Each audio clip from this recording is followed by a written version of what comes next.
Salut à tous, bienvenue dans la brigade. Bienvenue dans la brigade en mode estival, en mode soleil, été, plage, camping, marathon, course, tout le kit. Évidemment, le seul podcast en français dédié aux sénateurs d'Ottawa. Mon nom est Pascal Villeneuve, en compagnie de Stu Sabourin et de JP Fortin. Aujourd'hui, ce soir, messieurs, considérez-vous bienvenue dans la brigade estivale. Ben ouais, content de voir, messieurs. Yes, pareillement. C'est cool. Un peu de poutine interne avant de commencer. Hey, j'ai une idée.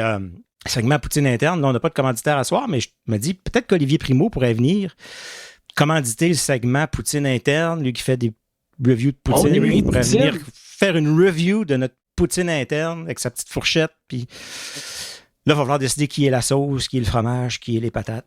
Je sais pas s'il va vouloir, par exemple, c'est un fan du Canadien. Mais... Ah ouais, tu vois, bon, d'après moi, il est à l'argent pas mal. Hein, fait que, sauf que là, c'est lui qu'il faut qu'il nous donne de l'argent. Fait que, c'est ça l'affaire. Peut-être que ça ne marchera pas.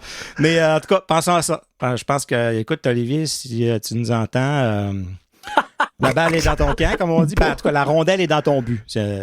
Si on veut, on s'en reparle. C'est ça, on veut vous rappeler que même pendant l'été, vous pouvez nous suivre sur X. Toujours actif un peu. On continue à jaser avec vous autres comme on peut, mais c'est certain que c'est pas comme dans l'année. Mais on essaie de rester présent. On veut pas que vous nous oubliez. Puis qu'arrive octobre pour la saison 5 qui s'en vient, que vous dites, c'est qui ça, la brigade? Pourquoi j'ai ça dans mon feed? On va être de retour. Soyez pas inquiètes. Instagram, TikTok, partout sur la Brigade Pod. Et on vous invite à consulter. Ben, je dis TikTok, on n'est plus vraiment. Oui, c'est vrai, on met nos feeds, nos reels et tout ça là-dessus aussi, c'est vrai. Et bien, si tout ça ne marche pas ou vous avez juste à vous rappeler de labrigadepodcast.ca, vous avez tout le contenu là-dessus, tous les liens, tout ce qu'il vous faut. C'est l'été, vous vous promenez en auto parce que vous voyagez, vous allez à la plage, vous allez en vacances. La plupart des autres podcasts sont finis. Vous pouvez retourner dans la librairie, dans la bibliothèque. On a eu plusieurs bons invités au cours des années. Des fois, c'est bon de faire du rattrapage. Une entrevue avec Jacques Martin, c'est intemporel. C'est toujours le fun de l'entendre parler, avec Pierre Dorion, avec tout ce beau monde-là. Jean-Gabriel Pajot qui était venu nous parler, donc n'hésitez pas. Ouais, savez-vous c'est quoi la meilleure utilisation pour écouter un podcast? C'est en faisant la tondeuse.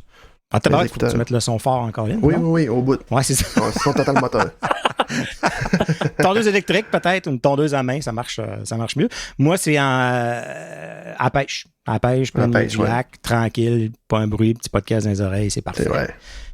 Good, fait que profitez-en pour remonter dans le catalogue un peu si ça vous tente. Fait que là, on a décidé de faire un épisode aujourd'hui.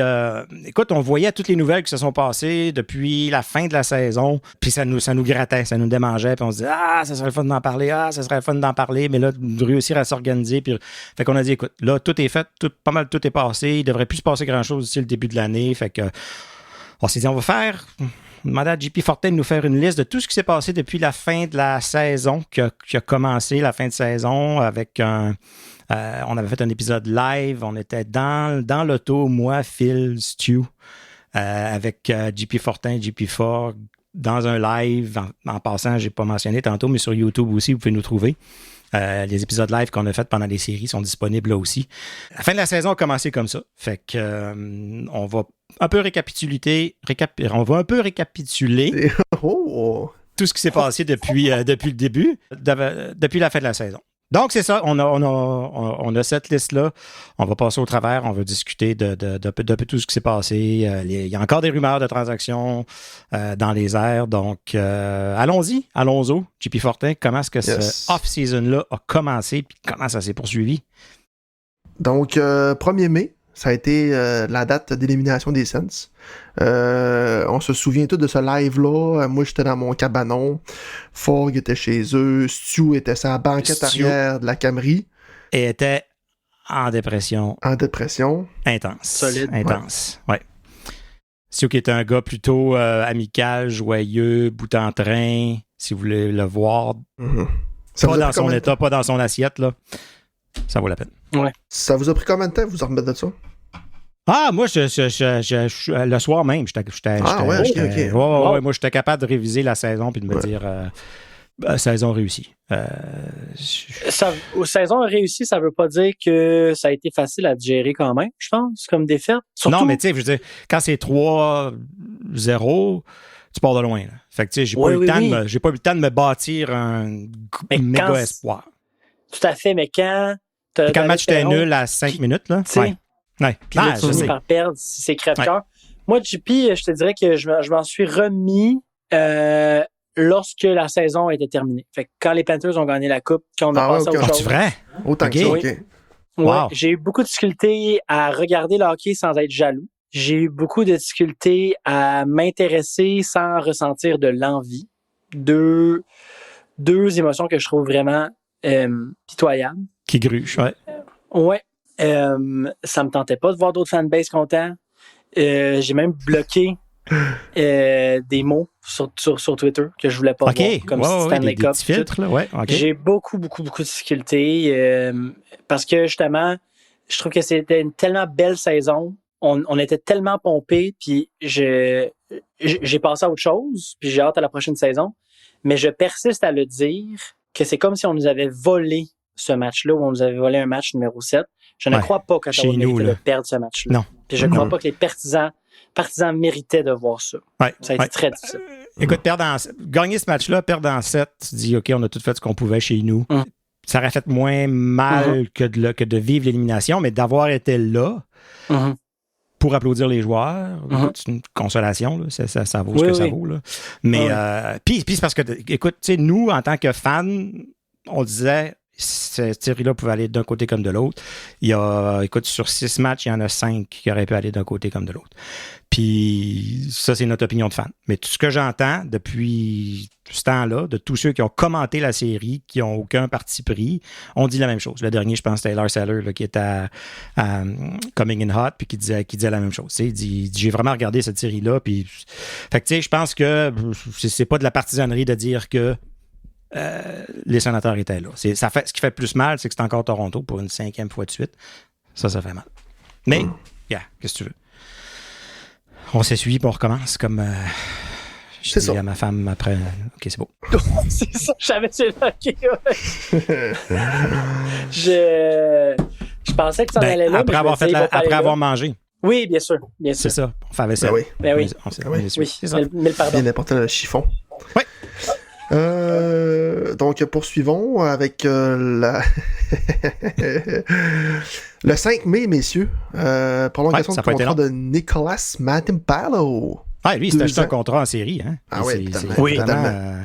2 ans, 875 000. 2 ans, 875 000. Même, je dirais, au-delà des séries, ce gars-là a donné toute qu'une police d'assurance à l'organisation. Même en saison régulière, là, je pense qu'il a été très utile. Puis j'ai une sous-question qui va être posée pour vous, messieurs. Est-ce que Nicolas Matimpalo commence... On met dans le... Tu dis-tu que Jensen est revenu? Tout le monde est en santé. Tout le monde est en santé? Est là. Est-ce que Nicolas Matimpalo, avec ce qu'il a vécu avec Tyler Cleven, commence sa saison à Ottawa? Ben, il commence sur le starting line-up. Là. Ou c'est Jordan Spence qui commence? Il va falloir essayer Jordan Spence, c'est sûr. Est-ce que tu veux encore le récompenser en disant tu es sur le starting line-up, match numéro 1 à la maison? Peut-être. Mais moi, je pense que il va être amené et sorti de l'alignement dépendant du style de match que les sénateurs vont jouer. Est-ce qu'ils vont avoir besoin de plus de 16? Est-ce qu'ils vont avoir besoin de plus de fiabilité? Je pense que ça va vraiment être le 7, 6, 7. Puis il va se promener là-dedans pendant la saison. Puis il n'y a rien de mal là-dedans. Disons que c'est un bon upgrade en ce moment versus Travis Hamonic. Ah, absolument. Oui, ben mon Dieu. Oui, 100%. J'ai même vu quelqu'un j'ai même vu quelqu'un sur Twitter niaiser puis dire Travis Hamonic est sur le point de signer un contrat d'1 an, puis mon téléphone il allait y passer. Ça t'a fait ça. Moi, je suis pas certain. Messieurs, je suis pas certain que Matimpalo ne va pas être le 3e défenseur à droite pour la simple et bonne raison que si Jensen est en santé, ce qu'il ne sera pas, fait que ce que je vais dire là n'arrivera pas. Je pense que Bruce Garriott qui avait confirmé qu'il ne sera pas prêt pour le début de la saison. OK. Pourtant, il fait du rollerblade, il joue au golf, il fait du bungee, il saute en parachute. Ou ça, puis après ça, patiner, puis essayer de te sauver qu'une rondelle par 3 gars de 200 livres qui essaient de t'arracher la tête. C'est 2 choses différentes. Mais exact.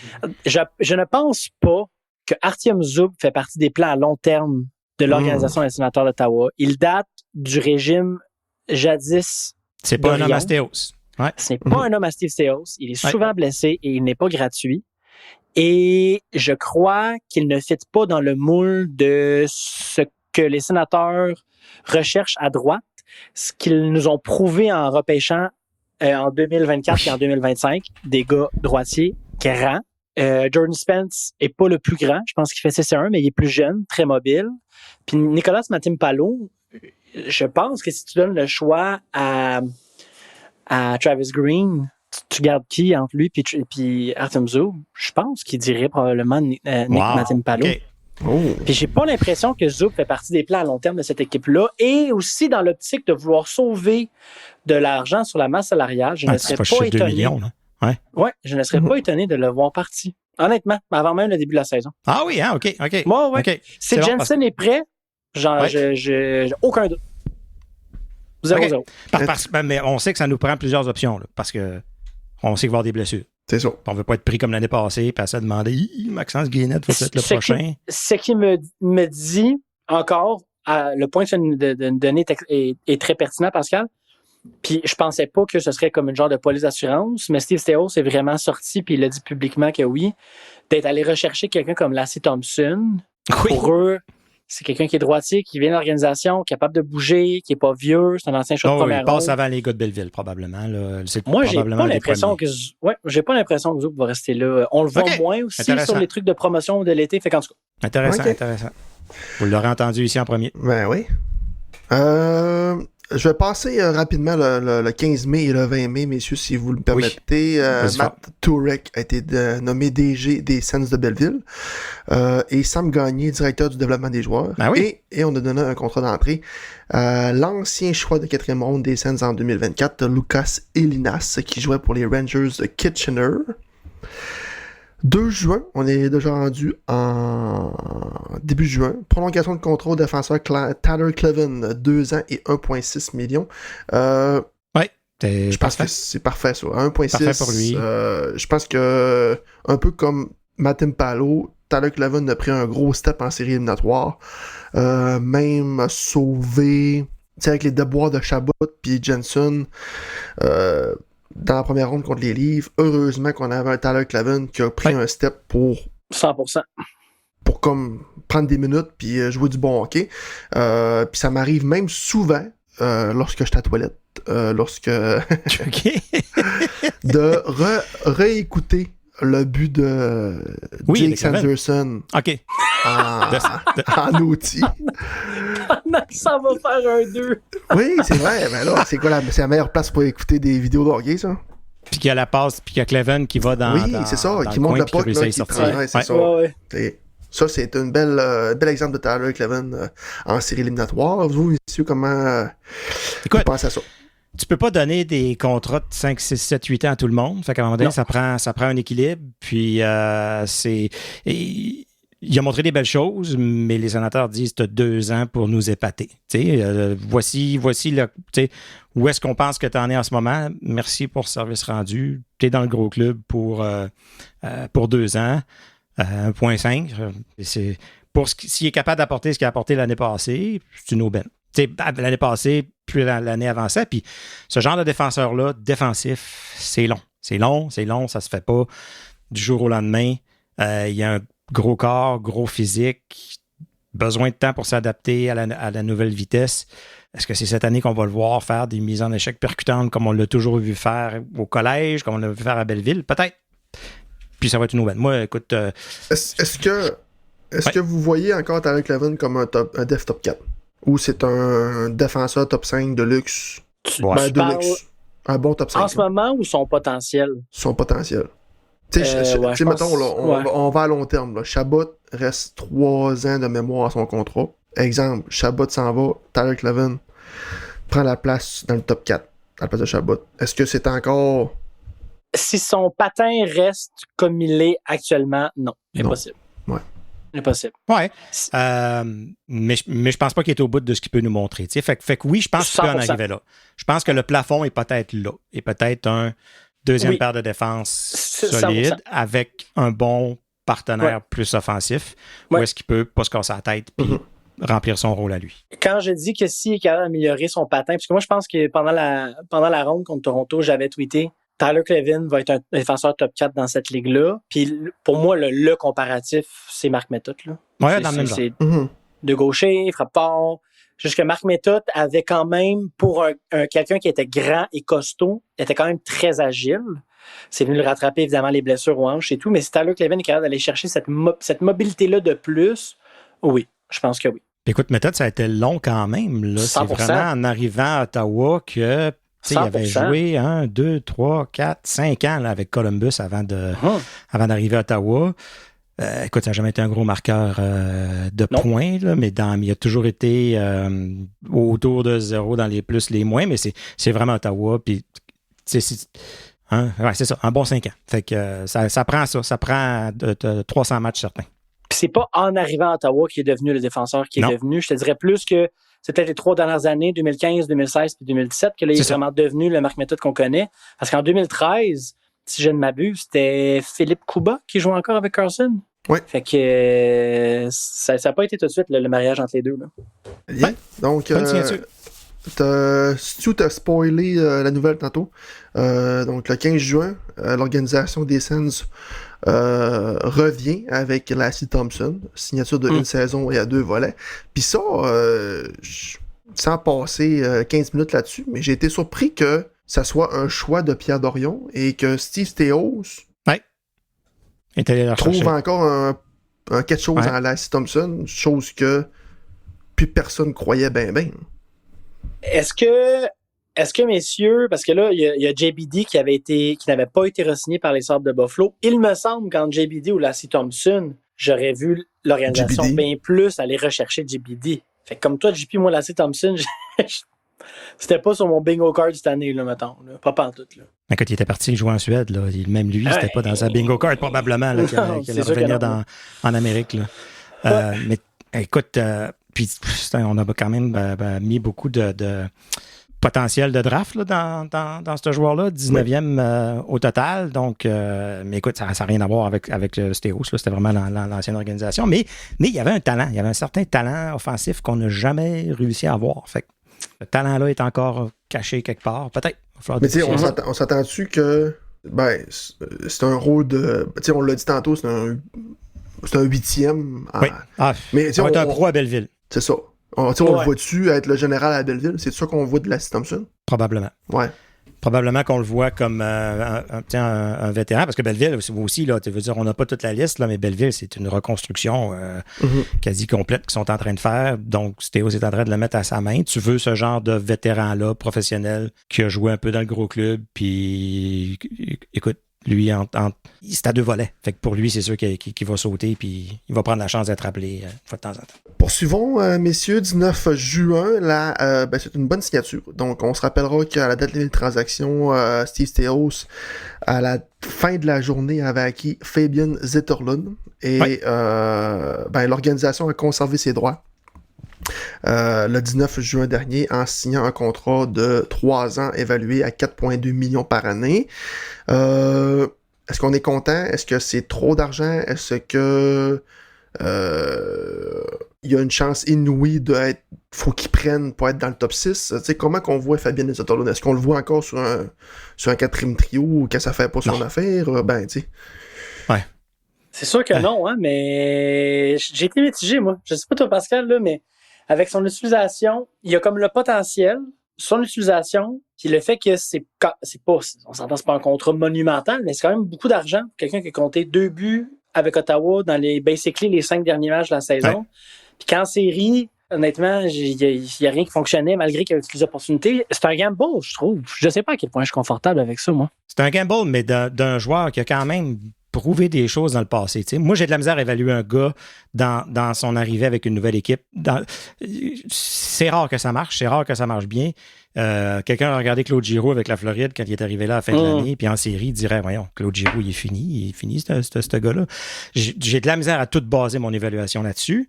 Puis je sais que quand il est arrivé à San Jose, il a vécu exactement la même chose. Il est arrivé là, il a fini l'année, il a quasiment pas produit, puis c'est l'année suivante qu'il s'est remis vraiment à produire. Fait que 100%, c'est un gamble, mais je pense que c'est quand même calculé comme gamble. Parce que, tu sais, là, tu joues dans le RFA, fait que là, tu achètes un an d'éligibilité. Si vous dites, toutes les qualités sont là. Il y a la poisse typique du marqueur qui arrive dans une nouvelle équipe puis que ça marche pas. Maintenant, on l'a vu, là, je pense que c'est lui qui s'est enlevé le singe de ses épaules quand quand finalement il a marqué. Là.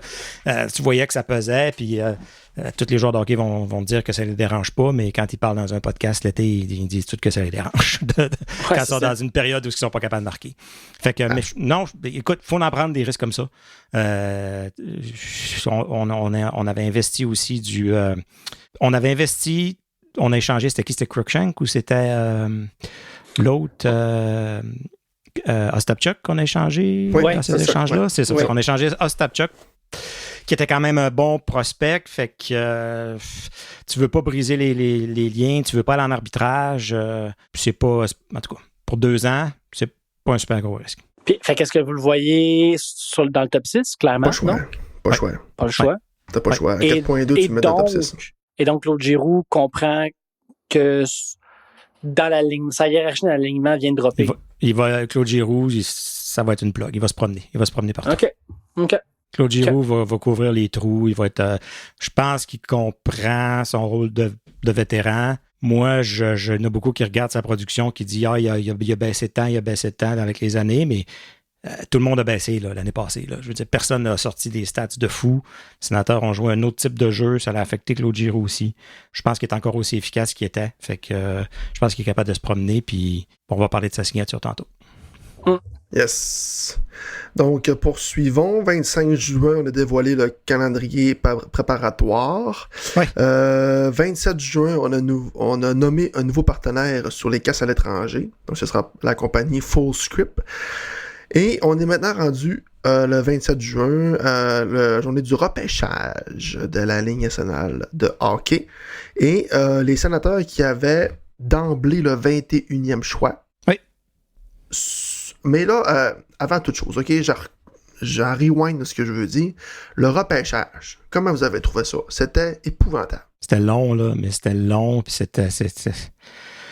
j'ai entendu tantôt quelqu'un d'Elite Prospect qui disait que les DG se sont entendus que ce serait un repêchage centralisé dans le futur.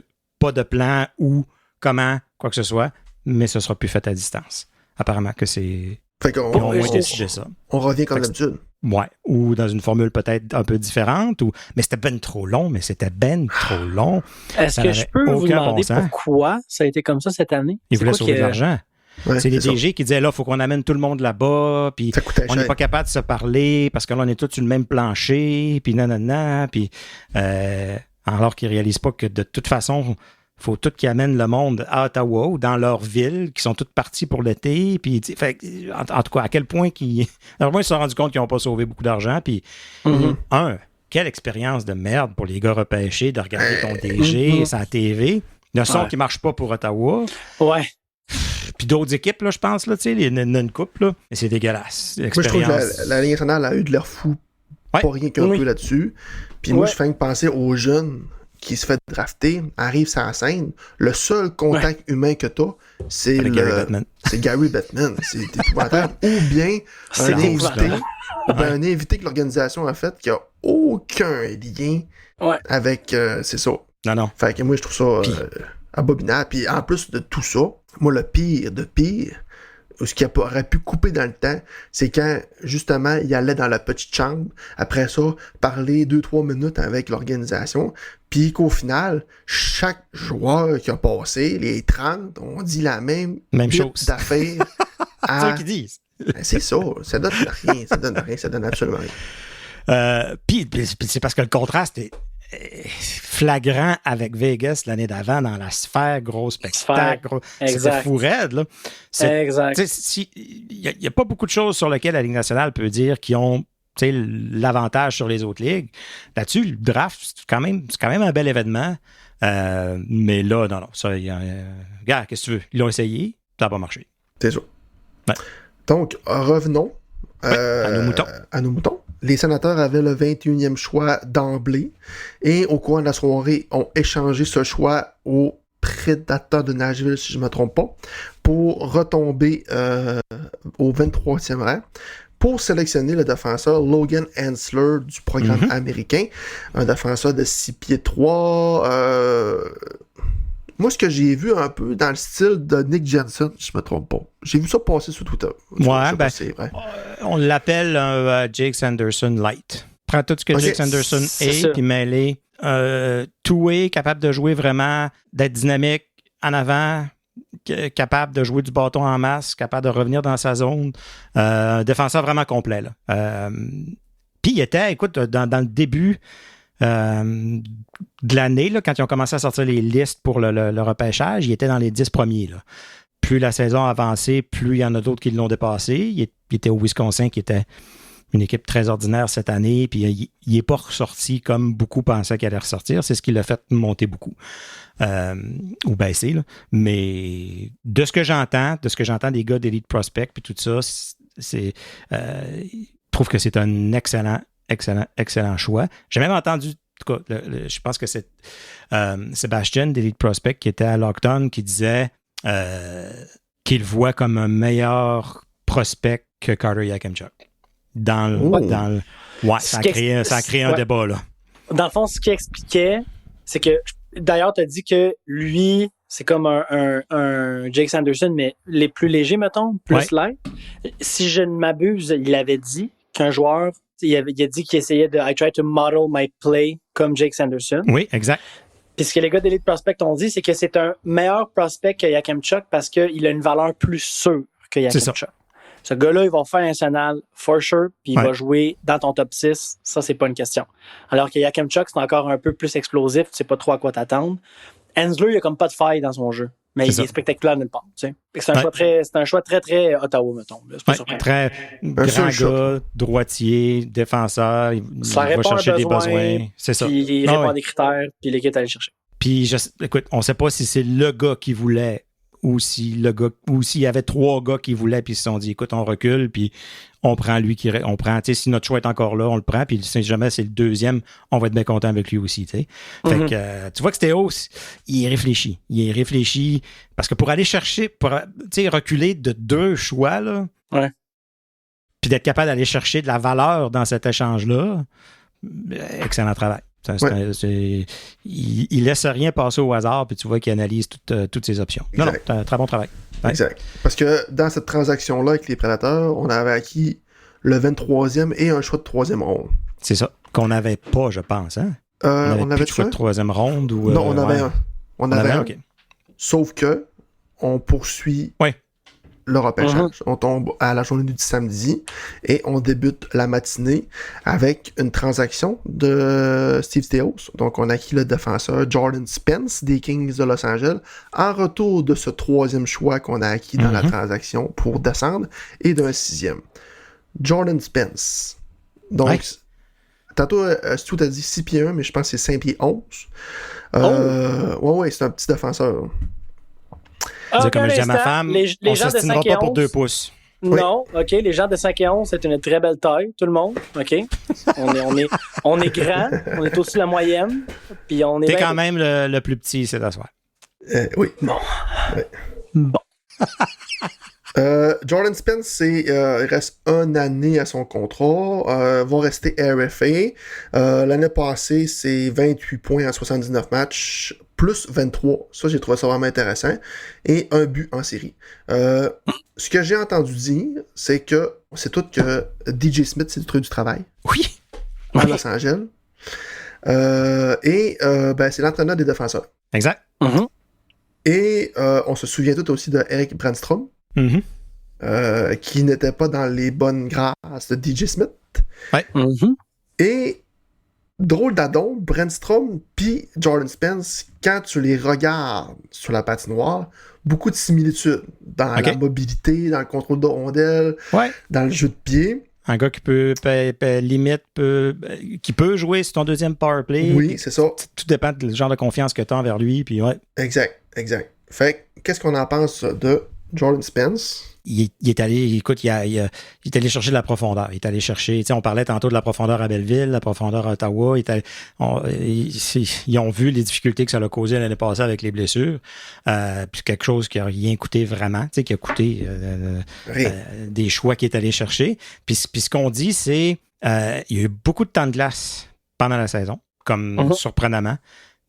Très aimé des fans, très aimé de pas mal tout le monde. Puis plus la saison avançait, moins il a joué. Puis en série, il a presque pas joué. Fait que, est-ce que c'est même lui qui était vraiment pas content, puis un peu en difficulté avec l'équipe, là? Puis que, sans demander vraiment un échange, laisser savoir que, écoute, gars, si vous pensez pas m'utiliser, ben, bougez-moi, là. Mais non, le coach à LA, il n'avait pas l'air de l'avoir dans ses bonnes grâces. Fait que... Moi, c'est pour ceux qui nous écoutent et qui veulent comprendre qu'est-ce qui se passe à Los Angeles. Los Angeles sont allés chercher DJ Smith pour s'occuper de la défense. Ils sont allés chercher Ken Holland comme directeur général. Ils se sont débarrassés de Jordan Spence puis ils ont donné un contrat d'une valeur de 4,5 millions de dollars par année à Cody Ceci. Oui. Donc, c'est ce qui se passe à Los Angeles. Ouais. Ça n'a pas de c'est sens, n'importe quoi. J'ai trouvé que ça a été une transaction extrêmement Steve Stéoesque. C'est en dessous du radar, c'est pas spectaculaire, il va bien jouer, il va fit in parfaitement dans l'équipe, il va se développer avec l'équipe. C'est un autre genre de Zetterlund, c'est un autre genre de Cousin, c'est plein de gars comme ça qui ont un gros potentiel. Ça a fonctionné, plus ça a moins bien fonctionné, leur valeur est un peu basse, on va aller les chercher. On va chercher. J'ai aucun doute que ça va être probablement une transaction qui... On va en reparler en playoff l'année prochaine à quel point ça a été bénéfique pour cette équipe-là. Oui, c'est ça. Ouais, parce que, comme je dis, avec les blessures, peut avoir un rôle beaucoup plus élevé, peut être descendu. Tu sais, des fois, on cherchait l'année passée, on se disait, coudonc, là, sur le deuxième power play, Chabot, on n'est pas tout le temps sûr que c'est la bonne option. Ben, écoute, là, on va peut-être en avoir une autre option à essayer avec lui. Là. Finalement, quelqu'un qui peut jouer différent. Quarterback, deuxième power play, qui est droitier. Ouais, ça fait depuis Carson qu'on n'a pas ça. Là. Ça va faire du bien. Ça ouvre tes options pas mal. Là. Ah, oui. Non, bonne petite transaction à la Stéos, comme tu disais. Ouais. On poursuit le repêchage. J'y vais rondement avec les choix des sénateurs que vous avez tous vus sur les réseaux sociaux. Et en live, troisième ronde, on a sélectionné Blake Vanek, qui est le fils de Thomas Vanek. Exact. Ailier droit, 6 pieds 3, gros bonhomme, joue dans le programme américain. En quatrième ronde, on a acquis un gardien de but. On a sélectionné un gardien de but, Lucas Beckman, gardien de 6 pieds 2, vient de Montréal, père français, joue pour l'organisation du Tracard de Bécomo. En cinquième ronde... 6 pieds 2, qui est considéré petit, selon les analystes, à 6 pieds 2. Moi, je trouve que c'est la grandeur parfaite, là.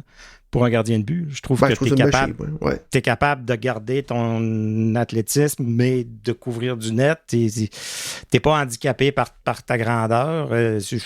Entre 6 pieds 2, 6 pieds 3, je pense pas que tu as besoin d'aller à 6, 5 et 6, 6 et 5, 6 et 6. Là. Non, c'est ça. C'est parfait. Cinquième ronde, Dimitri Isaïev, un ailier gauche de la Russie, 5 pieds 9. Hey, ça me rappelle l'Abramov, c'est le même genre de petit russe. Même profil. Hey, ça fait combien de temps que les sénateurs n'avaient pas repêché un russe? Ouais. Une décennie? Ah, facile. Pas loin. Ah ouais? C'est comme une règle non écrite, là, Ottawa. On ne pêche pas de russe. Oui, 100%. Sixième ronde, Bruno Idzan. C'est un Croate. Le premier Croate dans la Ligue nationale. Ailier gauche de 6 pieds. Né en Croatie, né en Croatie. Et en septième ronde, on a retourné qu'un gardien de but avec un autre russe, Andrei Trofimov, gardien de but de 6 pieds 2, qui joue en Russie. Voilà. Donc, 2 gardiens dans un draft, on ne voit pas ça souvent, par exemple. Non. Mais on n'a jamais trop. Jamais trop. Puis moi, je trouve que c'est le fun de prendre des guesses en septième ronde, de même avec des gardiens de but. On sait que c'est un développement qui peut être peut devenir un Vasilevski, ça peut devenir n'importe quoi. Puis tu sais, on a Nikitin aussi dans l'organisation aussi, qui c'est un projet. Ouais. Puis il vient de où? Nikitin? Ouais, il me semble qu'il vient du pays de Borat. C'est pas de la... c'est pas de l'Ukraine? Ou bien Belarus? Non, il vient du pays de Borat. Donne-moi 2 secondes. Vladimir Nikitin. Il vient de Kazakhstan. Voilà. Kazakhstan. Le pays de Borat. Il vient du Kazakhstan. Bon. Trêve. Écoute, la pépinière de gardiens de but est bien remplie. Je trouve juste que c'est pas si dur à aller chercher des gardiens. En tout cas, non, c'est sûr.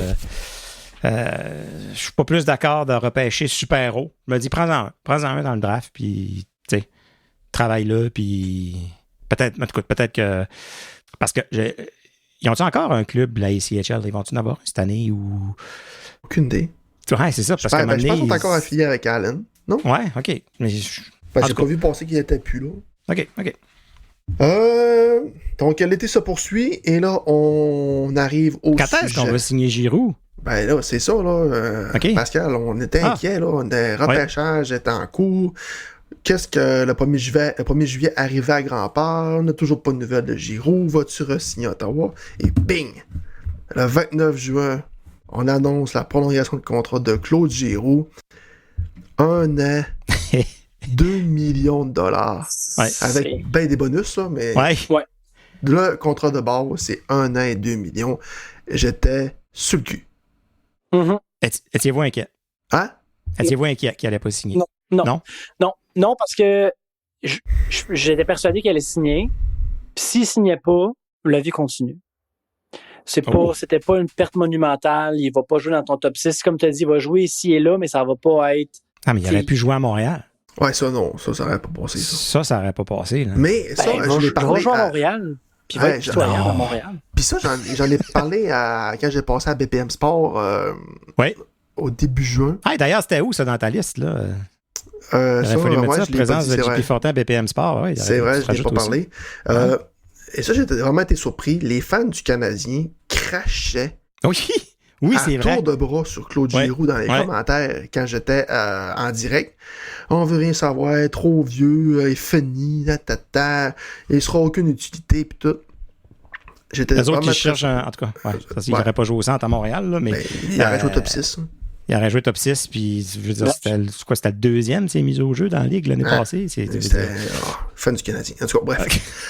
Ils veulent tout le monde, mais quand ils décident qu'un... Non, c'est ça. C'est ça. Moi, ce que j'avais peur de Claude Giroux, il a amené, là, après le repêchage, il fait... c'était long, là. Là, ça commence. Le jour où il y a le 1er juillet arrivé... on n'avait aucun écho. C'était la négociation était au point mort. Moi, ce que j'avais peur, c'est que le nombre d'années soit élevé et que ça soit genre 4-5 millions. Là. Tu sais, quelque chose qui n'a pas de bon sens. Là, puis qu'on soit pogné, mettons, à sa 3e année, qui n'est plus capable de rien faire, puis qu'on soit pogné avec. Mais là, 1 an, 2 millions, j'ai fait wow. Ça n'aurait jamais arrivé, je crois, avec Steve Staios. Mais si c'était Pierre Dorion, il aurait probablement signé. On lui aurait donné 2 ans, 4 millions, pas de bonus. Ouais. Probablement. Probablement. Parce que c'est pas évident, c'est parce que, tu sais, le gars est à Ottawa, il veut être là, il est installé, il a sa famille. Le gars sait que l'équipe le sait, qui ont le gros bout du bâton, mais les gars, ils ont une fierté, tu sais, puis insulte-moi pas non plus. Là. On a vu ce qui est arrivé quand Melnick a insulté Alfredson, tu sais, dans ces dernières années, qui a dit, bon, ben, bye-bye, je m'en vais à Détroit. Tu veux pas... Tu sais, le gars mérite pas ça, puis c'est ce que j'avais peur, mais je pense peut-être que la construction du contrat explique peut-être les délais, tu sais, parce qu'avec toutes ces clauses-là, puis avec tout, ça se négocie une à la fois, ça, je pense, là, où... ils ont passé beaucoup de temps au téléphone, d'après moi, mais les deux, je pense, de bonne foi, voulaient signer un contrat, puis ils ont réussi, avec l'imagination, à contenter tout le monde. Ouais. Puis, pensez-vous que le 1 an est stratégique, genre dans les deux cas, pour voir les possibilités? T'sais, est-ce que Giroux va prendre sa retraite après l'année? Vas-tu poursuivre? Attendre voir comment... Je pense que Giroux est trop fier pour jouer plus longtemps que ce qu'il est capable. Fait que je pense que lui-même veut être capable de contrôler son avenir, peut-être. Ça, il a dit, le 1 an n'a jamais été le problème. OK. La durée du contrat n'était pas le problème. C'était vraiment ce qui était les bonus puis l'argent. Le 1 an, il a dit it was no problem depuis le début. Fait que je pense que même lui, comme tu dis, il veut se donner la flexibilité de si l'année prochaine, il veut rejouer, il s'en donne un autre. Puis si c'est fini après l'année prochaine, ben c'est fini, puis il ne voulait pas être engagé pour 2 ans. Moi, je pense que ça y va parfaitement d'y aller à shot de 1 an. Oui. Fait. Claude Giroux. Claude est back. Fait que, Claude est back. Revenez pour la saison 5. On va sûrement avoir un petit poème. Un petit poème de la part de Stu, mais là, il y a de l'air Ben, c'est parce que c'est difficile de se faire, tu sais... Tout le temps rejeter comme ça. Persévérant. Pas un gars facile, Claude. Non, je sais. Moi, je me donne corps et âme, puis tout, puis, tu sais, là... c'est une one-way street, c'est sûr. 100%. Mais je pense que lui, il préfère les gars à partir de 6 pieds. Je suis pas sûr, là. Mais d'ailleurs, d'ailleurs, OK. Sur ton profil Tinder, est-ce que tu dis que tu mesures 6 pieds ou 5 et 11? En fait, je me mets plus petit puis je dis 5 et 10. C'est vrai? OK. Oui, parce que les filles ne pensent pas que 5 et 11 existe. Fait que si tu mets 5 et 11, ils vont dire « Ah, il se met plus grand qu'il l'est. » Fait que je suis comme, ben, tu sais quoi, moi, je me mets plus petit. Ouais. J'en ai rien à chier. C'est quoi ça? OK. Intéressant. Plus petit. Intéressant. 30 juin, Leevi Meriläinen, 1 an et 1,5 million, 1,05 million. Là, les messieurs, on a 2 contrats, on a 2 gardiens de but avec un volet. On a Mats Søgaard et on a Leevi Meriläinen. Il y en a juste un que tu peux faire passer par le balotage sans le perdre. Fait que ça, c'est clair que sans le perdre. On va vraiment pleurer si Mats Søgaard il s'en va. C'est ça. Mais c'est ça que je veux dire. Tu peux pas faire passer Meriläinen par le balotage. Donc lui, il commence l'année à Ottawa. Puis il finit l'année à Ottawa. Puis ils n'auront pas le choix. Écoute, comme tu disais un peu, Fortin, au début de l'année où toutes les équipes doivent envoyer plein de gars des mineurs, passent par le balotage, tout le monde en même temps. Je pense que c'est Godette qui a passé dans le tordeur l'année passée. Dans cette... Personne ramasse personne. Probablement que c'est comme ça que ça va se passer. Puis il va rester à Belleville jusqu'à temps qu'il y ait vraiment un besoin, qu'il y ait un gardien qui se blesse. C'est quoi que ce soit. 100%. Exactement. 100%. C'est quand même un risque. Il est jeune. Il est jeune, Meriläinen, mais il est tellement... Parce qu'il est plus loin que ce qu'on pensait. Là. Il est rendu... Ben oui, c'est ça. OK, je pensais que tu parlais que c'était un risque de peut-être perdre Mats Søgaard, mais non, c'est un risque de commencer Meriläinen avec... OK. On sait qu'il va pas gauler 15 games. Là. On sait que le Nelson Mark va pas gauler 70 games. Fait qu'on lui demande de venir jouer 30 matchs, probablement, autour de ça. Puis, c'est ça. C'est jeune. Puis, ce qu'il nous a montré, c'est un passage. Il a très bien fait. Oui. Mais c'est un gars qui est sérieux, qui est à son affaire, qui a une éthique de travail, du tonnerre, qui... c'est pas une tête en l'air. De ce qu'il nous a montré, si c'est ça qui est, c'est pas un risque. Maintenant... Est-ce qu'il peut avoir une redescente à son deuxième année? Est-ce qu'il peut... Très possible. Mais entre lui et Mats Søgaard, Leevi Meriläinen a un meilleur pedigree et il a gagné partout où est-ce qu'il a joué. Mais je pense que c'était entre lui et Forsberg, dans le fond. C'était ça la question plus. Là, 100%. Est-ce qu'on ramène Forsberg ou on y va avec Meriläinen? Puis on gâche sur Meriläinen. Est-ce qu'on gâche sur Meriläinen ou on n'était pas capable de garder Forsberg avec l'argent qui nous restait? Peut-être. Parce qu'il n'y a pas ces pour des pinottes non plus à aller. Là. C'est 2,5, c'est ça? C'est 2,5. là. 2,5. Ouais, mais on parle de quoi? Différence d'1 million, là. Pour 2 ans, par contre. Ouais. Mais écoute, moi, je suis quand même content que ce soit Leevi, le backup. Ce qui m'a créé une petite angoisse, c'est le pedigree de Linus Ullmark au niveau de ses blessures. Ouais. Donc, si on a Ullmark qui se blesse... Leevi là, on a Leevi et Mats Søgaard. Ouais. C'est ça. Ouais. Effectivement. C'est sur du long terme. Sur du court terme, ça peut se faire. T'sais, l'année passée, on l'a vécu où le Marc s'est blessé. Meriläinen a fait le travail, mais on avait un Forsberg qui avait du NHL bagage en lui. Ça calme là, un gars dans la chambre. Là. Puis le Mats Søgaard, c'est pas Klondike la date qui est dans NHL. Mats Søgaard, si lui oui. est même pas blessé lui-même. Là. Oui, c'est ça. C'est ça. Mats Søgaard, c'est comme une pomme de douche. Là. Il y a des trous de partout. Là. OK. Il n'y a pas beaucoup de pression. Il y a beaucoup de pression. Non, c'est plus que ça leak de partout. Il faut le nettoyer au CLR. Oh, mon Dieu. Tu l'as dit, OK. Ouais. Beaucoup de calcaire. Je sais pas. Beaucoup de? Calcaire, pas mot de douche. Calcaire, pardon. D'accord. Ouais. T'avais compris quelqu'un? Oui. Je suis mature puis j'essaie de pas rire. 1er juillet, le fameux 1er juillet, où on s'attend tout à signer le gros joueur puis finalement il se passe rien partout. On a prolongé le contrat de Nick Cousin, 1 an, 825 000. On a signé Lars Eller, 1 an, 1,2 million. Et plus on bonus a signé, aussi. Ouais, plus des bonus aussi. Ouais. Et on a signé Holy Lakesell, 1 an, 775 000. Et ça a été le 1er juillet de Steve Stills. Holy Lakesell. Ouais. première des choses, Nick Cousin, moi, même si c'est 825 000, puis même s'il fait pas mal à personne, j'aurais passé outre. Oh, OK. Même avec ce qu'il a montré en séries éliminatoires. Il n'y a rien de montant en séries éliminatoires. Ben oui, il nous a coûté 25 000 Puis ça lui a coûté 25 000 aussi. Ouais, c'est ça. Je pense que j'aurais essayé d'autres choses. Ouais, mais je veux dire, c'est quoi, comment on dit ça, là, le démon que tu connais, le démon que tu connais pas? Tu sais, je pense qu'ils ont juste dit, écoute, bon, on sait ce qu'il va nous donner, il veut jouer ça. C'est pas compliqué. Ils ont ramené la même gang de l'année dernière, en gros. Ouais. C'est tous les mêmes idiots, c'est les mêmes trios qui ont ramené. Sauf Godette pour l'Arsenal. Que je préfère en passant pour le quatrième trio, là, genre de loin. Là. Oui, en termes de responsabilité. Ça, c'est le jour et la nuit, selon moi. Puis, mais on savait qu'avec la saison que Godette a eue, on pourrait plus se le permettre monétairement, même si on sait qu'il ne vaut pas le contrat qu'il a signé. Pour un joueur de quatrième trio, l'Arsenal, c'est le jour et la nuit. Ça, c'était une très bonne signature. Ouais. Non, ça va être un quatrième trio intéressant. On va revenir tantôt sur le line-up futur, là, mais... Donc, on va poursuivre là, on est... Quelle date qu'on est aujourd'hui? On est le 9? Le 10. On est le 10. Donc là, je suis rendu au 3 juillet. Donc, Steve Stéos se prend un petit congé le 2 juillet. Recharger les batteries. Prolonger le contrat pour Belleville de Wyatt Bongiovanni et Aiden Hodgson.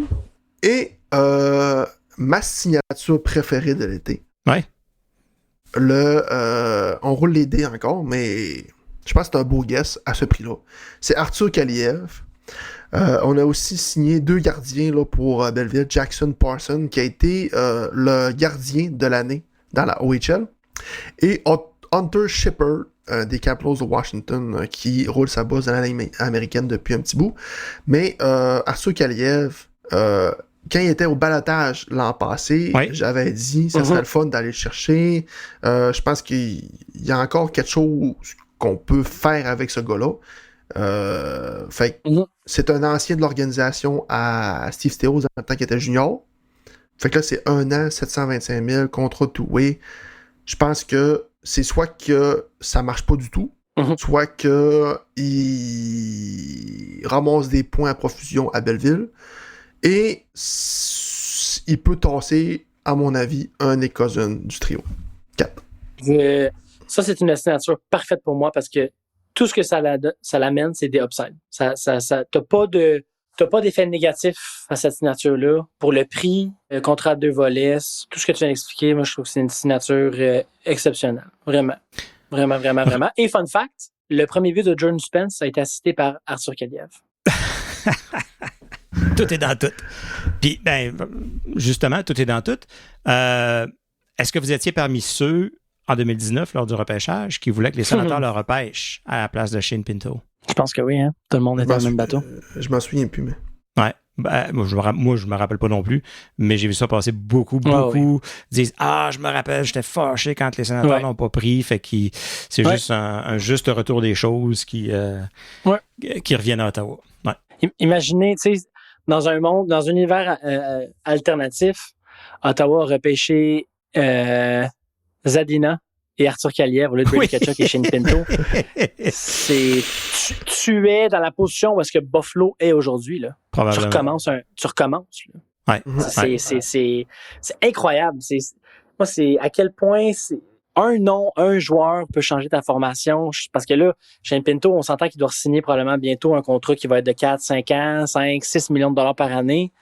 Arthur Kaliev, il a de la misère à rester en national. En tout cas, c'est facile. Parce que tu regardes, mais c'est tellement un roulement de dés. Là. Tu regardes, là, si tu regardais un peu chacun des joueurs cette année dans la première ronde, tous les choix repêchage qui étaient potentiels, top, en tout cas dans la première ronde, ils sont tous bons, là. Ils sont tous bons. Ils ont tous plein de belles qualités. Ils ont tous ils ressemblent à tel joueur. Ça, c'est un style Bergeron, c'est un style Sanderson, c'est un style. Puis tu regardes les choix de première ronde d'il y a 1 an, 2 ans, 3 ans, 4 ans, puis le nombre de noms que tu es capable d'identifier parce qu'ils jouent aujourd'hui dans la Ligue nationale, c'est pas beaucoup.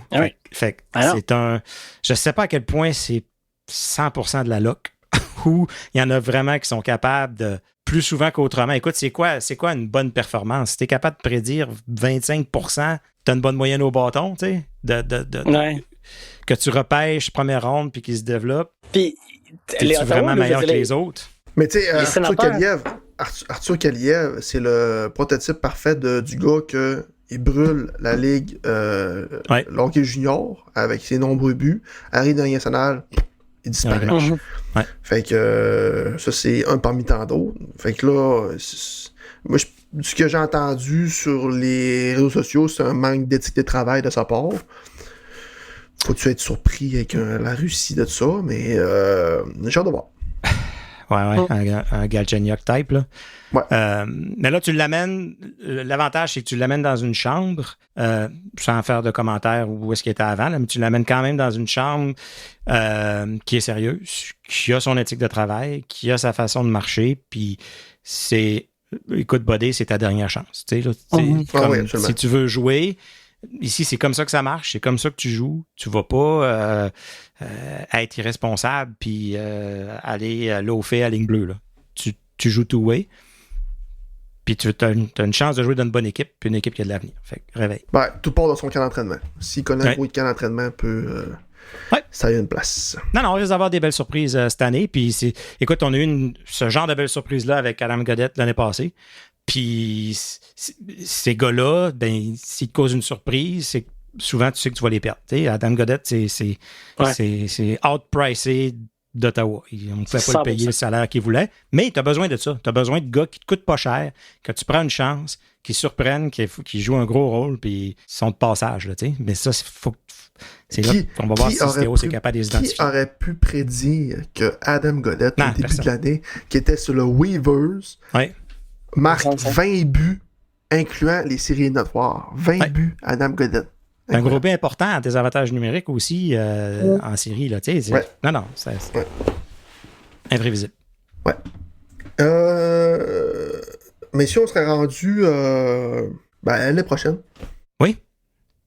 C'est quoi notre line-up? Ouais, c'est ça. On va commencer par la ligne de centre. Est-ce que votre top 2, c'est Timmy Cousins en partant? Est-ce que Cousins a mérité d'être le deuxième centre? Pas pour moi. Non? Fait que toi, tu bouges Pinto, c'est la deuxième ligne. Est-ce que Cousins est un prototype troisième ligne? Non, mais je trouve que ça fit avec le style de joueur qu'on a sur notre troisième trio. Dylan Cousins n'est pas un centre de deuxième trio, malheureusement, dans la Ligue nationale de hockey. Mais alors, t'as peu. Non.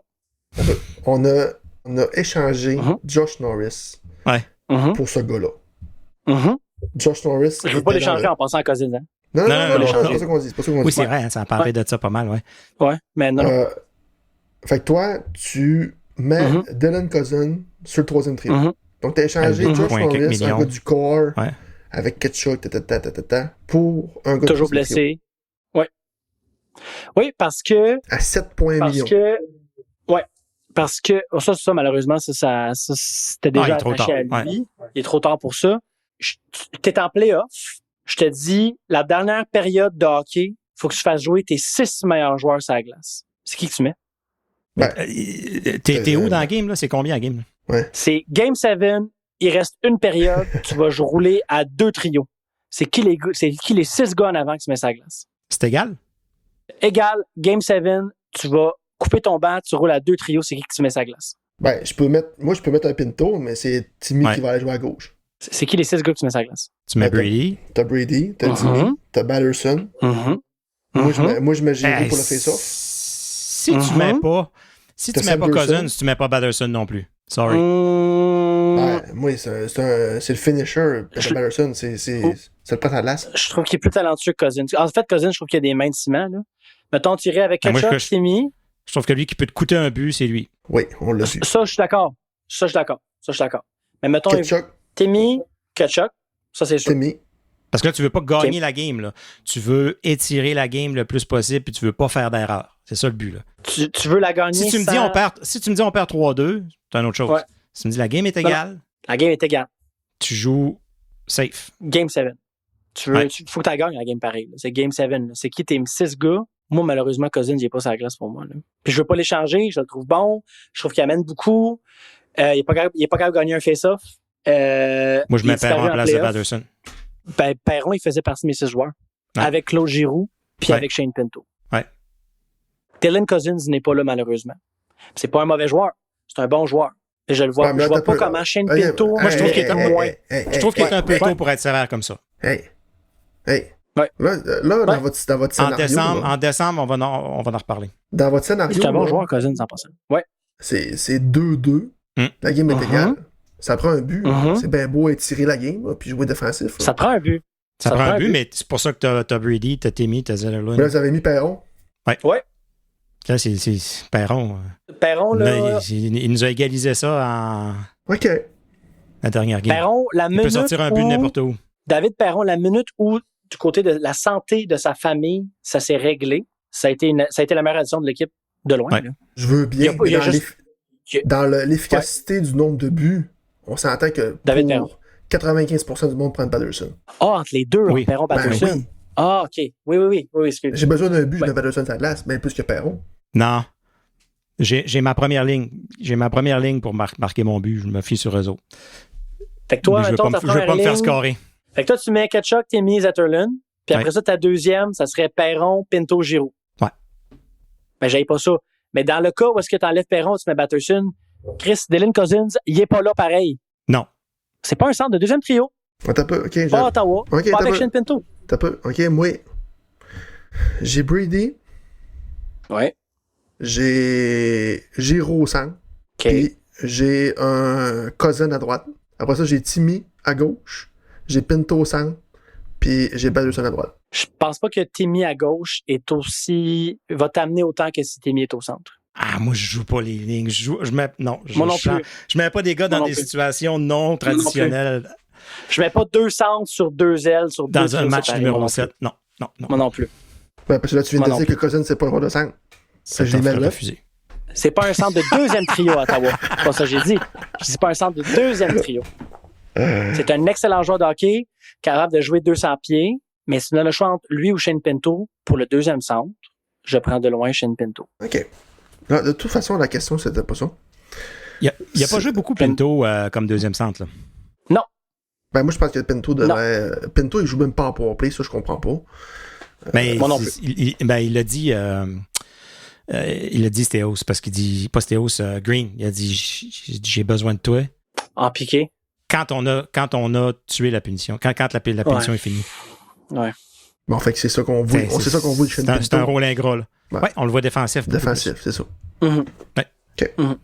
Malgré que, tu sais, il n'est pas nous à faire des points, là. Non. Bon, fait que là, c'est quoi votre line-up? Game, on est en octobre, là, la saison commence, c'est quoi votre line-up? Ouais, c'est ça. Fait que là, on voit Brady, Timmy, Zetterlund. Mm-hmm. Ça, je pense qu'on est d'accord avec ça. On voit Giroux sur la... Écoute, ça va être dur. Ça va être dur. Après ça, je pense qu'il n'y a rien dans le ciment. Giroux, Greg à gauche après. Joue avec ça. Pinto, Cousins, on est en train de dire qu'on peut jouer avec ça, mais je suis pas mal certain que Cousins va commencer sa deuxième ligne. Moi aussi, par contre. Batterson va être sa deuxième ligne parce que tu veux garder ces deux gars ensemble. Fait que Giroux, Cousins, Batterson. Greg, Pinto, Perron. Le bottom 6, c'est interchangeable, je pense. Là. Je pense que Cousins va être sa 4. Heller va être sa 4. Fait que dans le fond, c'est Amadio qui va se promener avec Perron. Je pense que ça va ressembler à ça. OK. Greg Pinto, c'est à 3. Amadio, Perron vont se promener là-dedans. OK. Dépendamment de ce qu'ils ont besoin. Puis Kaliev, je sais pas comment est-ce qu'ils vont l'utiliser. Tu sais, ce genre de gars que si tu l'amènes, un peu comme Zetterlund, tu veux pas le mettre à 4. Là. Tu l'aides pas à réussir. Tu l'aides pas à se prouver. Mm-hmm. Parce que, tu sais, vas-y, Stu. Ouais. J'allais juste dire, Fabien Zetterlund, à moins que je me trompe, il est venu de San Jose puis il joue à gauche. C'est un droitier, mais il joue à gauche. Est-ce qu'il joue à gauche aussi à New Jersey? Est-ce que le fait qu'on le met à droite, c'est peut-être pas ça qui le bloque un petit peu? Ah, peut-être. Parce que j'ai comme l'impression que dans un monde parfait, tu le mets à gauche, mais on est comme trop... C'est trop mince à droite pour pas qu'il joue à droite, j'ai l'impression, tu sais. Ouais. Ouais. Fait que le premier trio, je pense c'est le même que toi, là. C'est Ketchuk. En fait, les trios, c'est pas compliqué. Ça va être Ketchuk, Timmy, puis Zetterlund. Le deuxième, ça va probablement être Perron, Cousins, puis Batterson. Le troisième, ça sera probablement Greg, Pinto, Giroux. Puis le quatrième, ça sera probablement Cousins avec Heller, puis Amadio. Ouais. Puis je trouve qu'on a de la flexibilité comparativement avant. 100%. Mm-hmm. Tu sais, à part peut-être Cousins, Heller qui sont étiquetés 4, le reste, Greg, il a joué sa première, il a joué sa 2, Oui, il a oui. joué sa 3. Batterson peut bouger. Ah, Perron, il- tout il y le a- monde peut bouger. il y a une soirée qui va pas bien, tu mets Zetterlund à gauche sa deuxième, Perron à droite sa troisième, puis Simon Giroux sa première à droite. Tu sais, Ah, ces ouais. bouts-là sont interchangeables. Fait que mais je pense que ça, on va commencer avec ça. On n'est pas dans les Ça années Parker Kelly, puis non, Ah, non. mon Dieu, Seigneur. Highmore, Hey! puis ces Hey! gars-là. By the way, Parker Kelly a signé un contrat Quatre ans. Je pensais un d'aller total de dire. 7 millions de dollars par année. Non, non, 7 millions de dollars par année. 7 millions de dollars au total, Total? son contrat. pendant 4 ans. Parce que Avec t'allais dire, il y a l'Avalanche. des cheveux. Ça, je ne sais pas. Mais Oui, il y a 7 des cheveux millions, maintenant. Ah, mais phénoménal pour lui. 7 Oui. millions à Parker Kelly, c'est quand même énorme. Là. Je sais pas ce que vous en pensez, Puis- mais c'est quand même. Un joueur pas drafté, Non. 5 et 11. il l'a travaillé. Il l'a travaillé pas à peu près. Ouais. Très bon pour lui. Ouais. Ouais. Ça, c'est un joueur, je pense, qui a bénéficié énormément de la présence de Jacques Martin dans le banc des Sénateurs d'Ottawa. Ouais. Ça, Oui, ça oui. a été un joueur transformé quand Jacques Martin est arrivé à Ottawa. C'est à la défense que ça devient très intéressant. Ben, c'est ça, là. Parce que si Mhm. on regarde le classique, Sanderson Zoub, mettons, qu'on recommence comme l'année Mhm. passée, Chabot Jensen, s'il est en santé, et Cleven avec un mélange de Spence et Martin Palo. Toi, Fortin? Est-ce que tu Parce que je déchanges? suis pas d'accord avec Pascal, moi. Tu veux séparer Chabot de Jensen? Ben, il ne sera pas. Moi, je prends pour acquis que Jensen ne sera pas là. OK. Si tu dis qu'il n'est pas là, on a une autre discussion. Ben, parce que, tu sais, moi, dans le sens que, comment je le réfléchis, c'est que je m'assure d'avoir 4 gars qui ont déjà joué ensemble. Qui savent jouer ensemble. Chabot a Ben- déjà joué avec Zoub. Cleven, Martin Palo, on sait que ça fonctionne. Là, il y a Chabot avec Zoub que ça a déjà fonctionné, mais on préfère Jensen. Fait que je m'assure d'avoir 4 gars ensemble et je m'attends à ce que Sanderson se débrouille très bien par lui-même si Spence se le met à mzé. Parce que Spence, c'est pas un encre comme Travis Hamonic. C'est un défenseur qui est beaucoup plus compétent. Et donc, je crois que Sanderson peut quand même être le défenseur qu'on sait qu'il est capable d'être, même si c'est pas OK. Nick Jensen ou Artem Zoub. OK. Je suis d'accord J'achète avec ça. Vendu. Parfait. On a un line-up. Et là, Ouais. je vois le temps qui file, messieurs. J'aurais 3 dernières questions. On close là-dessus après ça, si vous êtes d'accord. J'ai posé la question sur les réseaux sociaux à nos auditeurs s'il y avait des questions pour nous. Ouais. Alex qui nous pose la question, le prochain contrat de Pinto, c'est quoi? C'est ça. C'est ça. Puis je voulais en parler tantôt, justement. Si tu montes Pinto, ça a 2. Qui se met à produire, puis ci, puis ça. Puis lui, parce que tu vas avoir les 3. Là. Tu vas avoir Timmy, tu vas avoir Pinto, puis tu vas avoir Cousins. Peuvent-tu gagner 8 millions chaque? Là? Ben non. On n'a pas 8 millions à Pinto. Fait que, Non. Fait que Pinto, on continue de le signer à court terme. Non, mais jouer un genre... Non. Parce que si Pinto joue et deuxième centre, va chercher, c'est qu'à chaque fois qu'il fait un point encore, l'équipe gagne. On va pas le signer à 3-4 millions. Là. Non, mais je pense que un 5-6 ans, 6 par année, c'est quelque chose qui est faisable? C'est-tu trop? Ça va être au moins ça. Moi, je pense que ça va être au moins ça. Écoute, dépendant du genre de saison qu'il y a, là, mais Ouais, tu sais, moi... je pense qu'il est plus important à l'équipe que ce qu'on le réalise. Je le sais, je voulais le mettre sur mon deuxième. Tu sais, moi, j'étais encore dans le barème de Pinto que c'est un joueur... Un excellent joueur de troisième trio. Ça l'est. C'est un peu un luxe de l'avoir sur un troisième Oui, trio. mais c'est pour ça que je m'attends pas à ce qu'il ramasse 50, 60 points. Hey, Ça va être un gars de 40, 45 points. puis- on parlait de Montréal tantôt, là. Ils sauteraient dessus pour être leur joueur de deuxième trio. Ben, il y a bien des équipes qui sont là-dessus, pour être honnête. Là. Ben, heureusement, c'est bon pour nous. C'est un... Oui, C'est- mais je- il a accepté de signer moins parce que, bon, ça compte ce qui est arrivé, puis tout ça. Pour lui, là, il y a Ok. il y a comme de l'argent Pourquoi perdu. alors Là. d'avoir Je tradé pense- Josh du Norris passé. pour aller rechercher un centre de bas? Si on avait dans le template que Pinto, c'est notre deuxième centre dans le futur. parce que C'est- parce que Timmy, Pinto, puis rien après, c'est pas assez, selon moi. Ça te prenait Parce que un tu es autre allé centre. rechercher la même Bon. valeur. Ouais. Fait qu'on voit, on voit c'est pour ça Pinto que- comme c'est pour ça un que- troisième centre. Ben, attends. Puis je pense que non, parce que je pense que c'est exactement une des raisons principales que, je controverse, que tout le monde, quand ils font des idées d'échange, mettent Cousins dans leurs joueurs qui vont partir. Oui, c'est comme la mode, là. C'est échange Cousins. Alors que C'est ça. Ottawa serait perdant de l'échanger. Mais je pense Ben oui. que le meilleur joueur, le joueur le plus complet entre Pinto et Cousins, c'est Pinto. C'est Pinto. Je- Gentil. Celui qui est le plus important à l'équipe dans les victoires, c'est Pinto. Ça, c'est noir sur blanc. Là. C'est les statistiques qui le montrent. Oui. C'est juste que je pense que Pinto est arrivé dans l'organisation dans un contexte très particulier où est-ce qu'Ottawa avait déjà centre numéro 1 et 2 en Tim Stutzla puis Josh Norris. C'est juste que Josh Norris n'est jamais devenu le centre numéro 2 qu'Ottawa pensait dû aux blessures. Puis là, il fallait vraiment se départir de son contrat. Puis qu'on était cherché quelque chose qui avait une valeur similaire pour un joueur qui avait de la misère aussi. Mais je pense pas que ça veut dire nécessairement que Dylan Cousins est un centre de deuxième trio dans bien des équipes, mettons. Puis je pense qu'il est arrivé à Ottawa par défaut en deuxième. Mais je vais quand même mourir sur le fait que Shane Pinto est un meilleur joueur de hockey que Dylan Cousins. OK. Mais il y a le profil parfait de ce que tu cherches comme joueur de troisième centre. Comme Fortin dit, Pinto au troisième centre, c'est un luxe phénoménal. Ouais. Puis une équipe aspirante à Coupe Stanley a un Shane Pinto comme troisième centre. Ça, c'est sûr. Ben, tu sais, moi, là, tu sais, on voit, mettons, on a vu les Panthers gagner la Coupe Stanley à 2 reprises. Mm-hmm. Et qui ont sur leur troisième trio au centre? Vas-y donc. Anton Lundell. J'avais sorti tous les troisièmes trios des dernières années. Là. Ben, tu sais, moi, vous voyez, c'est un Pinto, c'est un Anton Lundell. Il n'y a pas de 2 de pique. Est-ce que... Ouais? Je le sais pas. C'est un troisième centre de luxe. Puis Dylan Cousins, mettons, c'est-tu un troisième centre de luxe? Pas à 7,1 millions. Non. C'est pas le... Si on met Dylan Cousins à 7,1 millions, ça à 3. Aussi bien l'échanger de suite. Non, ça, c'est sûr que tu peux pas... Mais tu sais, Pinto, il va quand même aller chercher 6 millions. Fait que, tu sais... OK, on parle. Si on est pour mettre Pinto au centre du deuxième trio, mets-moi Cousin à droite, monte-moi Batterson à 1, puis swing-moi Zetterlund à gauche avec Pinto puis Cousin. Je serais prêt à essayer ça. Mais là, je veux juste rassurer tout le monde. J'aille pas Dylan Cousins, je l'aime, c'est un bon joueur de hockey, je suis content qu'il est à Ottawa. Pourquoi tu veux l'échanger? Je ne veux pas l'échanger, je l'ai dit 100 fois. Je l'aime, c'est un bon joueur de hockey, je l'adore. T'as fait fâcher notre ami Julian McKenzie, là. Julian, il est pas content avec moi ces temps-ci parce que... en punition. Julian, mon ami Julian, il trouve que je fais des tweets trop horny, trop tôt dans les journées.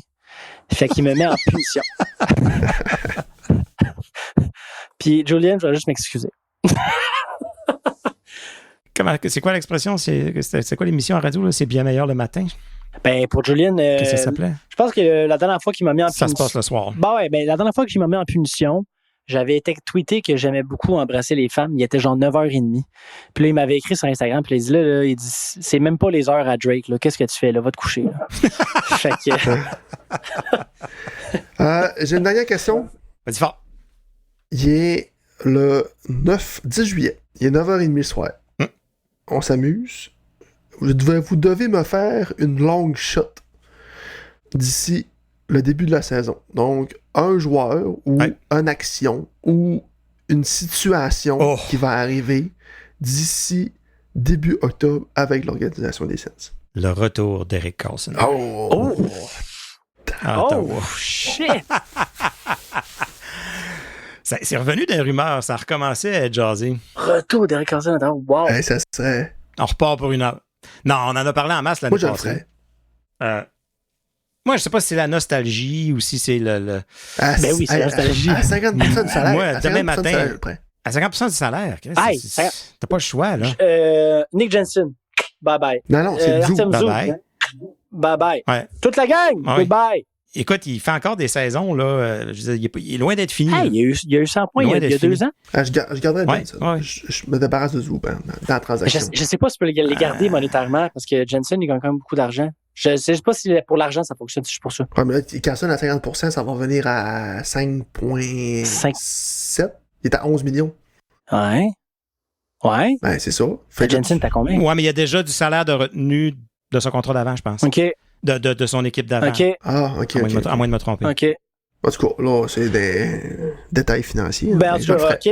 On est des hypothétiques, mais gars, long shot. Tu veux un long shot? Wow. OK. Toi, Fortin? J'ai pas pensé à ça du tout. Je vais vous écouter. Ça va m'inspirer. Une long shot. Moi, j'y ai pensé. Je m'amuse, là. Je m'amuse. Écoute, t'as eu raison Ouais. plus souvent qu'autrement. J'ai l'impression que Levi Meralainen va partager ce filet pas mal plus souvent qu'on pense avec Linus Ullmark. Partager ou va. Partager. Un B? Ce que je veux dire, c'est qu'on va voir pas mal plus souvent qu'autrement Levi dans le net qu'on le pense. Oh! Oh! C'est pas crazy, puis- ça, maintenant. C'est pas crazy parce que, puis pauvre Hallmark, mais qu'est-ce que tu veux? C'est exactement ce qui s'est passé à Boston. C'est ça. Ouais, Tu sais, il Swayman. est arrivé là, il était le numéro 1. Il y a le petit jeune qui est arrivé, qui poussait, puis la table est mise pour qu'il se repasse exactement la même chose à Ottawa. Ça, c'est bon. Ça, c'est vraiment bon. Mais là, c'est d'ici le 5 octobre, fait que ça a comme pas d'allure, dans le fond. Non, c'est vrai. Ah, c'est vrai. Ah, fuck. Ah, fuck. Mais dans le camp d'entraînement, ils vont se partager le filet. Ah, c'est vrai, ça fait un bon, mon affaire. Chacun leur Ça, filet. tu m'as emballé, puis là, je suis comme, Chris, ça n'a pas rapport. Ah, regarde, moi, j'ai fuck off l'octobre, j'ai mis ça jusqu'en avril. OK. Jusqu'en On vient avril. détendre. Ben, là, on a Carlson, on a Merelainen. Ben, écoute, si c'est pour dire à la fin de la saison prochaine, un long shot, je pense que Fabien Zetterlund va devenir le premier buteur de 40 buts à Ottawa. Tabarouette. 40 buts. Depuis 40 buts.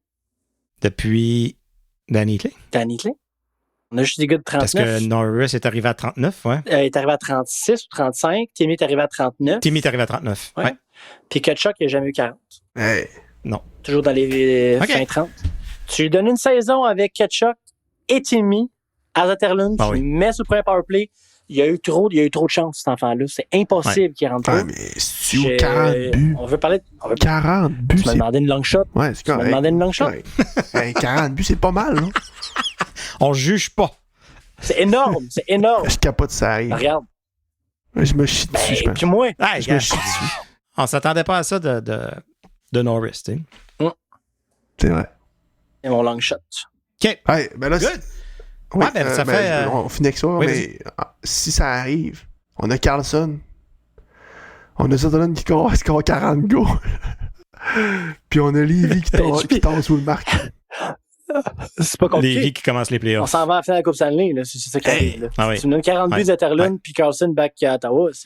Les astres sont alignés. Oui. Il vit à Ottawa, et sa maison est ici, sa blonde est d'ici. S'il y a une place qui lèverait n'importe quelle clause, c'est Ottawa. Peut-être que lui peut se retenir du salaire. Imaginez Daniel Alfredson et Eric Carlson sauver la Coupe à Ottawa. Incroyable. Regarde, j'ai des larmes aux yeux, je t'imprime. Carlson et Sanderson ensemble. OK, là. Ok, ben, vas-y, Pascal, close-nous ça. Fuck, là. C'est bon. J'ai les larmes aux Hey, yeux. ça fait du bien, les boys. C'était le fun. Écoute, quand l'année finit, tu sais, il y a beaucoup de podcasts qui continuent l'été, mais la plupart, c'est des podcasts c'est ça qu'ils font dans la vie. Tu sais, ils font des podcasts, puis ils sont payés pour faire ça, puis c'est une chose. Dans l'année, nous autres, avec tous nos jobs, nos bébés, nos enfants, disons, quand la saison finit, des fois, on est content de faire l'année, mais on prend le break. On le prend, on décroche. On se parle même pas, on se regarde pas, on se texte pas. Ça, c'est pas vrai, pas en tout. On s'écrit toutes les petites crises de discussions quand même, mais on parle. On n'est pas capable de se lâcher. Non. Fait que de prendre cette pause-là, ça fait du bien. De rejaser comme ça fait du bien aussi. Puis ça me titille pour le mois d'octobre qui s'en vient, la prochaine saison qui s'en vient. Je pense qu'on va arriver craqué comme ça se peut pas avec ce qui s'est passé l'année passée. Les attentes de cette année vont être là. Puis l'excitation va être là. Donc, soyez sans crainte, on vous revient. Si Eric Carlson signe, est échangé, on fait un épisode spécial, c'est certain. On sort le champagne, on sort tout ce qu'il faut. Il va falloir inviter JP Fogg parce que c'est le seul qui, pour lui, c'est un nom. C'est un nom catégorique. Ouais, mais Fogg, tout est non. Il est pas là pour se défendre. Tout mal. Ouais, fait que merci beaucoup tout le monde, puis on vous dit bonne fin d'été, profitez-en en masse. Écoute, le mois de septembre, le mois d'octobre, ça arrive très vite. On va déjà être en train de recommencer les ligues de garage, les ci, les ça. On va être revenu dans le hockey. Enjoy l'été, enjoy la beach. Stu, as-tu un marathon bientôt? Juste le 7 octobre. Même moment 7 octobre, OK. Fait que t'en as pas cet été? Non. C'est juste du grind cet été. Excellent. JP Fortin en vacances avec le petit bébé. Moi, les vacances s'en viennent. Il me reste 2 semaines. Après ça, un beau 3 semaines de vacances. On va aller à Roulotte en camping. Bien sûr. Nice. Puis on se reparle au mois d'octobre. Merci beaucoup tout le monde.